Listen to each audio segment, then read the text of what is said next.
بدامنی تم پر بھوک کو مسلط کر دیا ہے. اور جاؤ، کبھی رشیا کے انقلاب کی طرف دیکھنے والے یہاں بڑے موجود تھے. آج رشیا بھی ڈوب گیا، اس کی طرف آنکھیں اٹھا اٹھا کر دیکھنے والے بھی کہیں چلے گئے. اب ہر طرف جمہوریت کے دلدادہ ہیں مولوی.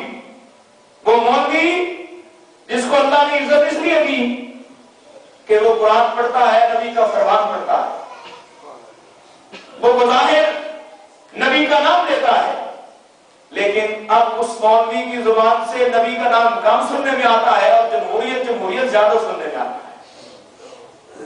اگر جمہوریت کسی معاشرے کے لیے، اس کے زخموں کے لیے برہم ہو سکتی، اب تمہارے سامنے حالات ہیں، تم مانو یا نہ مانو.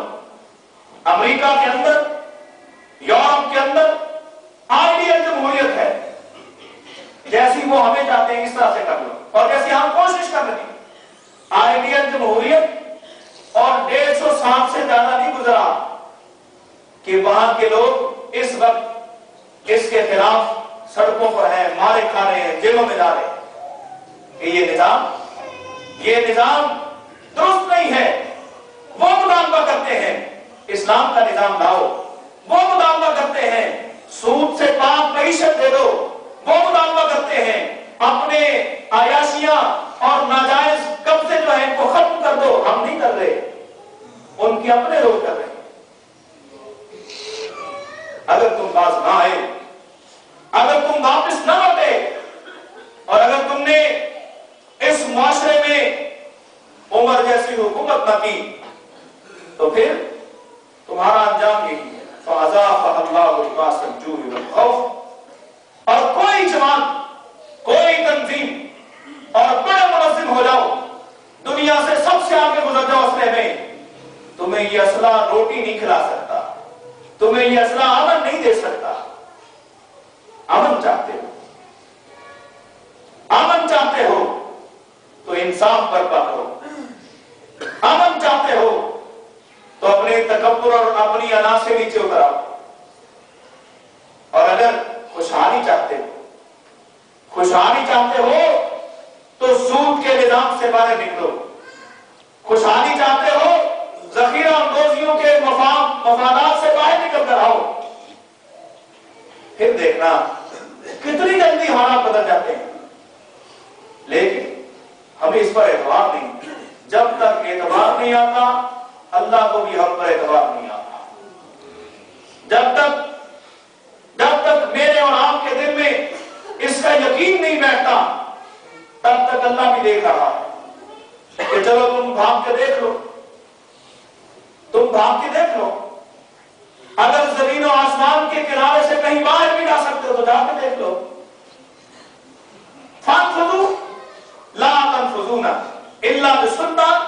کوشش کر رہے ہیں اسلام سے باہر نکل جائے. اسلام مذہب جو ہے اس کو حکومت کا حصہ نہیں ہونا چاہیے. مذہب پرائیویٹ معاملہ ہے، نجی معاملہ ہے، ذاتی مسئلہ ہے.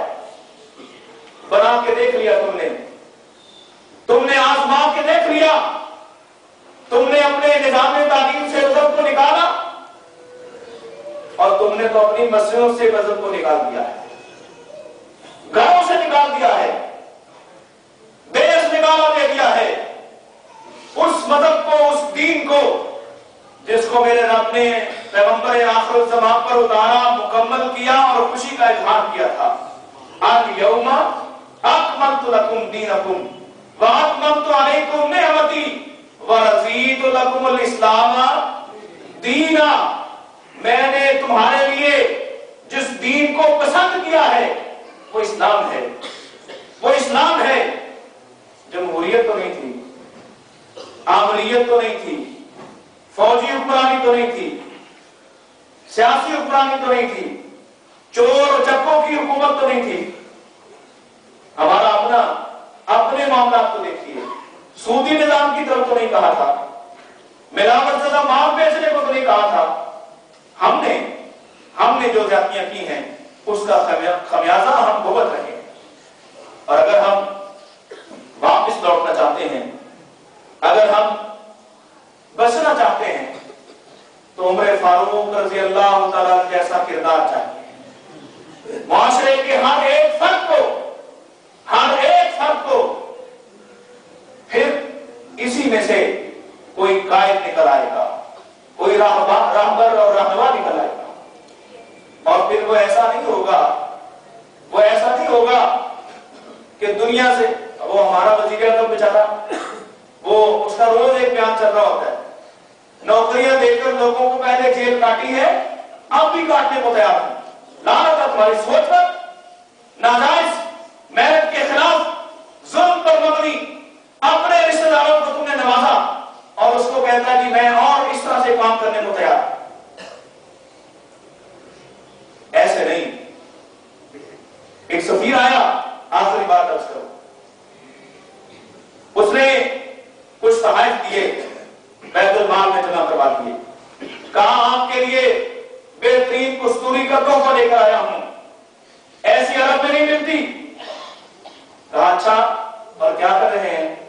مسجد نبوی کے چھت پر جو لپائی ہونی ہے اس مٹی کو اپنے پاؤں سے گھوم رہے ہیں. لاؤ, اس طرح سے کوئی حکومت کرنے والا. اور ہم یہاں پہ جائے امجد بٹ صاحب کام کرتے ہیں مسجد کا, ہم ہفتے بعد نماز پڑھنے آتے ہیں جمعے کی, کوئی مسجد کی صفائی کرنے کو تیار نہیں ہوتا. اس سے کپڑے خراب ہوتے ہیں, عزت اس کا ہے. خود ہاتھ میں وقت ہے, ہزاروں غلام ہو سکتے ہیں, ایک اشارے پر جیسا چاہیں ویسا کام کروا سکتے ہیں. اپنے پاؤں سے مسجد نبوی کی لپائی کرنے کے لیے جو مٹی تیار ہو رہی ہے اس کو خود گھوند رہے ہیں, خود تیار کر رہے ہیں. اور اسی حالت میں وہ آیا کہ یہ کستوری آپ کی لایا ہوں, پکڑی, کہا عمر کو اس کی کیا ضرورت ہے, مسجد نبوی میں لوگ نماز پڑھنے آتے ہیں, یہاں نماز پڑھیں گے ان کو خوشبو آیا کرے.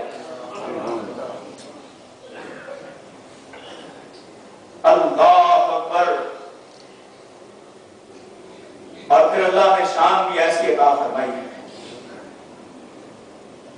سارے جہان کی قبریں اور قبرستان ہیج ہیں, ہیج. اور جہاں میرے آقا نے کہا تھا ما بین بیتی و منبری روضۃ من ریاض الجنہ, میرے گھر سے لے کر میرے منبر تک یہ جو ٹکڑا ہے یہ جنت کے باغوں میں سے ایک باغ ہے. اور آقا علیہ السلام اپنے گھر میں فوت ہوئے, اسی گھر میں دفن کیا گیا. اور ایک طرف میرے ابو بکر رضی اللہ تعالیٰ عنہ ہیں اور ایک طرف عمر فاروق رضی اللہ تعالیٰ عنہ ہیں. وہ جو آپ نے کہا تھا خلقنا من تربۃ واحدہ, ہمیں ایک مٹی سے بنایا گیا ہے, ایک مٹی سے اٹھائے جائیں گے. بہت پہلے پیشین گوئی کی تھی اور مانگا, اما عائشہ سے یہ جگہ مانگی. اور پھر جب عثمان کی خلافت کی بیعت ہو چکی, پھر کہا جاؤ اب پوچھ کے آؤ, کہیں انہوں نے خلیفہ ہونے کی وجہ سے تو مجھے جگہ نہیں دی ہے, کہیں کسی دباؤ کے تحت جگہ نہیں دی ہے, اب میں خلیفہ نہیں ہوں, آپ پوچھ کے آؤ.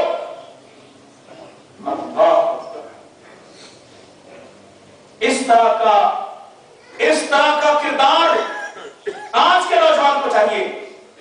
اور پھر ہمیں کسی عمران خان کی ضرورت نہیں ہے, ہمیں کسی گلوکار خان کی ضرورت نہیں ہے. اور کل تک گلوکاری کی کمائی سے بنانے والا, ہسپتال چلانے والا ابرار الحق ہمارا رہنما ہو سکتا.